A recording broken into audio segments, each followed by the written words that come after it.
सो ये जो व्हाट्सअप कैसे हैं आप लोग। This is NIT Manipur. सबसे पहले आ जाता है कि डेट ऑफ बर्थ के बारे में। डेट ऑफ बर्थ जैसे कि आपको मालूम है, जैसे ये नया NIT है, 2010 में इसका एस्टेब्लिश हुआ था। एंड NRF रैंकिंग की अगर बात करें तो 114 है। कैंपस साइज की अगर बात करें तो 341 एकर्स में फैला हुआ है। अब मजे की बात यह है कि NIT मणिपुर जो कि आपको इम्फल में मिल जाएगा, मणिपुर स्टेट में। एंड मतलब आपको ऐसा लग सकता है कि आपको बहुत ज़्यादा न्यू है, मतलब प्लेसमेंट वगैरह उतना सही है नहीं है, उतना बेहतर नहीं है, इंफ्रास्ट्रक्चर नहीं है। देखो यार, ये आपका मीथ हो सकता है, आपको हो सकता है कुछ सच नहीं मालूम हो, तो मैं आगे चल के बताऊंगा। तो वीडियो को शुरू से लेकर अंत तक जरूर देखना।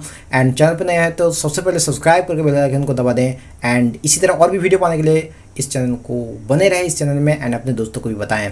अब आ जाते हैं कि इसके एडमिशन क्राइटेरिया के बारे में। हर NIT की तरह आपको इस कॉलेज में अगर आपको एडमिशन चाहिए, सबसे पहले तो आपका 10+2 का इक्विवेलेंट कोई भी डिग्री रहना चाहिए। एंड PCM में आपको 60% मार्क आपको चाहिए। अगर आपको ऐसा रहता है तो आप JEE मेन दीजिए। JEE मेन का एग्जाम होता है, ऑल इंडिया JEE मेन का। उसमें अगर आप लोग अच्छा रैंक करते हो तो जोसा काउंसलिंग के थ्रू आपको इस कॉलेज में एडमिशन मिलेगा। जैसे कि सबसे पहले तो क्या करना होगा, आपको JEE मेन देना पड़ेगा। JEE मेन में आपको रिजल्ट आएगा, उसका कट ऑफ आएगा। कट ऑफ के बेसिक में आपको जोसा काउंसलिंग में पार्टिसिपेट करना पड़ेगा। एंड उसके थ्रू ही आपको इस कॉलेज में एडमिशन लेना पड़ेगा। अब आ जाते हैं कि अगर आपको लगता है कि आप इस कॉलेज में कि जोसा काउंसलिंग को उसको मैं खुद से करूँगा, अपने घर से करूँगा, अपने रूम से करूँगा, अपने बेड में बैठ के करूँगा, तो डेफिनेटली ये कर सकते हो। तो अगर आपको ऐसा लगता है, आप करना चाहते हो, तो डेफिनेटली कमेंट करके बताइए, मैं इसके लिए अलग से वीडियो बना दूंगा।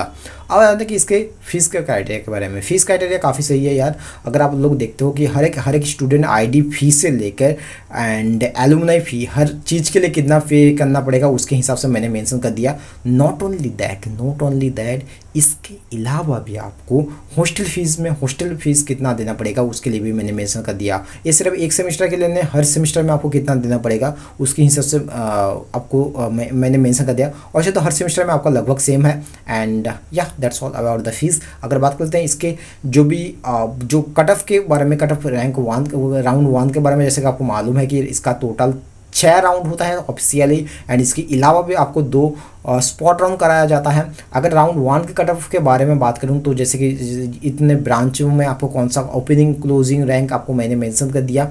आप अपने हिसाब से देख लेना, अपने पसंदीदा ब्रांच के हिसाब से देख लेना। एंड जरूर कमेंट करके बताना कि आपका पसंदीदा का ब्रांच कौन सा है, आपको इस कॉलेज में कौन सा ब्रांच में एडमिशन चाहिए।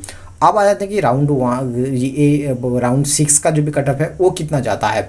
इसी तरह मैंने 6 का भी मैंने यहाँ पे मेंशन कर दिया, आप अपने पसंदीदा से देख लें। एंड आपको क्या लगता है आपके रैंक के हिसाब में इसमें एडमिशन मिलेगा कि नहीं, उसके हिसाब से। एंड JEE मेन का आपका एडमिशन, आपका जो एग्ज़ाम कैसा हुआ है उसके हिसाब से आप लोग इसे देखें। And that's all about the जो कट ऑफ।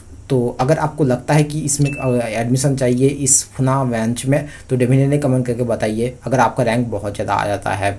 अब आ जाते हैं कि इसके जो भी हॉस्टल के बारे में। यार हॉस्टल के बारे में बोलने से पहले मैं एक चीज़ आपको ज़रूर बताना चाहूँगा कि देखो यार, मेरे को एक कोरा में एक पिक्चर मिला, पता नहीं यार किसने डाला था, लेकिन यार वो बचपन वाली चीज़ें याद आ गई। मतलब अलग ही मज़े में ये लोग जी रहे हैं ना।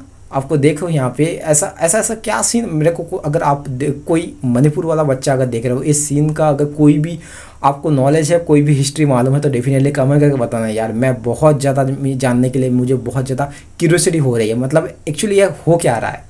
So that's all about this. And अगर बात करते हैं हॉस्टल के बारे में, इसे रहने देते हैं, आप अपना जरूर कमेंट करके बताइएगा। एंड अगर हॉस्टल के बारे में बात करें तो कैंपस फैसिलिटीज़ के बारे में, कैंपस फैसिलिटीज में आपको मिल जाता है the institute has the both boys and hostel and girls hostel facilities presented. There are 2 boys hostel and 1 girls hostel. However, seats are limited at present. In coming year, more hostels will be available in the campus itself, for which master plan has already been prepared. The process of the construction of hostels are both boys and girls has been initiated, and students proposing to stay in hostel are required to fill up a form for admission. And the form is available with the officials of the office chief warden. Medical facilities की अगर बात करें तो ये well equipped medical unit with the adequate medical officer including supporting staff is available in the campus for a rendering medical care to students, staff and their inmate in the campus. In case of emergency, arrangements are made for the shifting the patient to the regional institute of medical science जो कि RIMS के नाम से जाना जाता है इम्फाल में, and JNIMS Imphal which are not away from the campus. Transportation की अगर फैसिलिटीज़ की अगर बात करें तो the institute will have office bus service from the temporary campus to permanent campus during the working hours in the coming years, and number of the private buses are and private vehicles are also available। Banking अगर post banking and post office के अगर facilities की बात करें तो bank of Baroda has open in at a branch at NIT लंगल campus. ATM machine of SBI and ICI is located at the institute campus. I hope the facilities के बारे में जितना एक कॉलेज में फैसिलिटीज रहना चाहिए वो सब मैंने यहाँ पे डिटेल्स डाल दिया। इस बात पे एक लाइक तो बनना ही चाहिए। अब आ जाते हैं कि हॉस्टल के बारे में कि हॉस्टल में क्या क्या फैसिलिटीज़ के अलावा क्या क्या दिया जाता है। लाइक आपको सेंट्रल लाइब्रेरी मिल जाता है, आपको कंप्यूटर लाइब्रेरी मिल जाता है। सबसे बड़ी बात है तो कंप्यूटर लाइब्रेरी आपको डेवलपमेंट वाइज मिलता है। मान लीजिए आप एंड्रॉयड डेवलपमेंट में काम कर रहे हो या फिर आपको वेब डेवलपमेंट में काम कर रहे हो, उसके हिसाब से मिलता है, जो कि काफ़ी मस्त चीज़ होती है भाई। अपने कॉलेज में तो मत छोड़ो यार, जाने दो। अब वर्कशॉप की अगर बात करें तो वर्कशॉप कराया जाता है, upgrade laboratories with latest equipments. Campus internet की अगर बात करें तो लोकल एरिया नेटवर्क मिल जाता है आपको। एंड या that's all about the hostel. अगर बात करें तो हॉस्टल के बारे में थोड़ा और डिटेल्स में कि hostel life in NIT Manipur is quite good, interesting and happy here in the college. We have 3 hostel, boys hostel and boys hostel 2, boys hostel 3। Each hostel we have 1 hostel warden and separated mess hall. Since Manipur is famous in all over India for its environment, tradition, culture and beauty, so don't worry, it's good place to live and make future. Especially NIT Manipur is one of the best college in Manipur. Rooms are not so good, but at the end, the 4th year, you will have invaluable treasure of memory. You will definitely get basic facilities, and there is possibility to enhance it, and yes, the concerned authorities are doing the same to take the standard like other developed NITs. The point of showing the images is that beside all the shortcomings, students are living memorable journey of college life. Apart from the studying, we make friends as much as we can with harmony and feeling to the togetherness। सबसे बड़ी बात है कि इस hostel के जो आपके friend बनते हैं ये लाइफ टाइम के लिए आपको यादगार कर मतलब एक यादगार पल बन जाता है। अगर आपने कभी हॉस्टल में रहा हुआ इससे पहले तो डेफिनेटली आप समझ सकते हो।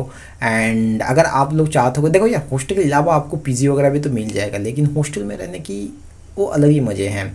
अगर आप इससे पहले कभी भी हॉस्टल में कोई रह चुका है, इस वीडियो को जितने भी लोग भी देख रहे हैं तो डेफिनेटली कमेंट करके बताइए, मैं आपको एक दिल दूंगा। अब आ जाते हैं कि इस हॉस्टल के बारे में कि हॉस्टल के बारे में तो हो चुका है, प्लेसमेंट के बारे में देखो यार। NIT Manipur has successfully concluded the placement drive 2021 with the highest package of INR 42.5 lakh per annum. अगर एवरेज पैकेज की बात करें तो 8.7 lakh per annum, median package की बात करें तो 6.27 लाख पर एनम। अब आ जाता है कि भैया हाईएस्ट पैकेज तो चलो मान लिया, समझ में आता है, एवरेज क्या होता है, मीडियन क्या पैकेज होता है। सबसे पहले तो अगर आप गणित के बच्चे हो तो आपको उसी से एंगल उसी नॉलेज पे आप अगर अप्लाई करोगे तो आपको आंसर मिल जाएगा। लेकिन फिर भी आपको लगता है कि अगर आपको इसमें समझने में प्रॉब्लम हो रही है तो डेफिनेटली कमेंट करके बताइए, इसके लिए मैं सेपरेट वीडियो बना दूंगा। बट एक चीज़ कहना चाहूँगा कि जिस भी कॉलेज का हाईएस्ट एंड एवरेज पैकेज को साइड में रखो, मतलब देखना चाहिए, लेकिन अगर आपको मीडियन पैकेज सही लगता है तो मीडियन पैकेज जितना ज़्यादा वैरी करेगा उतना कॉलेज बेहतर माना जाता है। एंड अगर बात करते हैं number of students receive offer तो 64 है, कंपनी विजिटेड इन पार्टिसिपेट ये प्लेसमेंट तो 30 है। एंड या अगर टॉप रिक्रूटर्स के बारे में बात करें, डेलॉयट है, LTI level 1, Capgemini and placement के थोड़ा स्टैट मिल चुका है तो स्टैट भी मैंने दे दिया, आपको समझने में आसानी होगी। एंड अगर बात करते हैं प्लेसमेंट का जो भी 5 डायग्राम है वो कौन सी डिपार्टमेंट में वाइज आपको कौन सा मतलब आपको कौन सा कैटेगरी में कितना ज़्यादा प्लेस हुआ है उसके हिसाब से मैंने मेंशन कर दिया। अगर बात करते हैं प्लेसमेंट का सबसे बड़ी बात है कि वो मैं जैसे कि बताता हूँ हर वीडियो में कि काफ़ी वीडियो में मैंने मेंशन भी किया है कि प्लेसमेंट का रिक्रूटमेंट प्रोसेस कैसा प्लेसमेंट होता है। एंड इसमें सबसे बड़ी बात है जो कि मैंने अभी तक किसी भी वीडियो में मेंशन नहीं किया कि कोई भी कंपनी आपको कैसा प्लेसमेंट करता है। For example LN tech infotech, सबसे पहले तो आपको रिटन टेस्ट लेगा, उसके बाद आपको टेक्निकल इंटरव्यू लेगा, उसके बाद HR इंटरव्यू एंड या आपका खत्म हो चुका है। अगर आप इस तीनों में आप लोग सक्सेसफुल हुए तो आपको जॉब मिल जाएगा।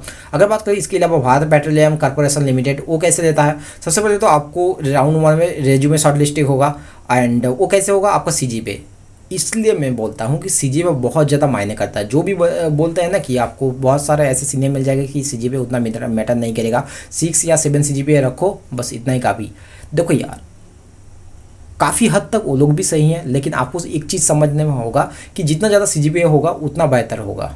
मान लीजिए आपको 100 स्टूडेंट हैं, ठीक है, एंड उनमें से आपके कॉलेज में रहते हैं 500, उनको चाहिए 100 स्टूडेंट, लेकिन आपके कॉलेज में है 500, सबका ही 7 से ज़्यादा है। अब वो ऊपर से ही उतर के आएगा। मान लीजिए कुछ बच्चे, उनमें से 100 बच्चे का ही 75 के ऊपर है, 7.5 CGPA के ऊपर, तो उनको ही सिलेक्ट किया जाएगा ना पहले। टेक्निकली आप दोनों का ही 7 के ऊपर है, लेकिन उनको पहले आपको चांस दिया जाएगा। तो समझ रहे हैं? अगर फिर भी नहीं समझ में आ रही है डेफिनेटली कमेंट करिए, मैं इसके बारे में अलग से बता दूंगा। Written test having both objective and subjective question and round 3 में केस स्टडी होगा based on the group discussion, all groups with the different cases and round 4 में आपको टेक्निकल इंटरव्यू होगा एंड लास्ट राउंड आपका HR इंटरव्यू होता है। अब आ जाते हैं एक भारत पेट्रोलियम कॉर्पोरेशन लिमिटेड का ये हो चुका है। अब आ जाते हैं कि दूसरा कंपनी के बारे में, जहाँ पे ऑनलाइन राउंड होता है 4 सेक्शन का एंड उसमें आपको एप्टीट्यूड टेस्ट वो 20 मार्क का होता है, टेक्निकल MCQ होता है जो कि CS फंडामेंटल से वो 10 मार्क का होता है एंड कॉपी स्निपेट से MCQ C++ जावा किसी भी आपका लैंग्वेज जो भी है उससे होगा। कोडिंग क्वेश्चन होगा 10 मार्क का एंड राउंड 2 में आपको GD राउंड होता है। Round 3 and 4 technical round and round 5 में आपको HR राउंड होता है। ये बहुत काफ़ी इंपॉर्टेंट इन्फॉर्मेशन है यार, आपको कहीं नहीं इतना आसानी से मिलता है, तो डेफिनेटली इस चीज़ को आप लोग नोट करके रख लें, आपको आगे चल के काम आने वाली है।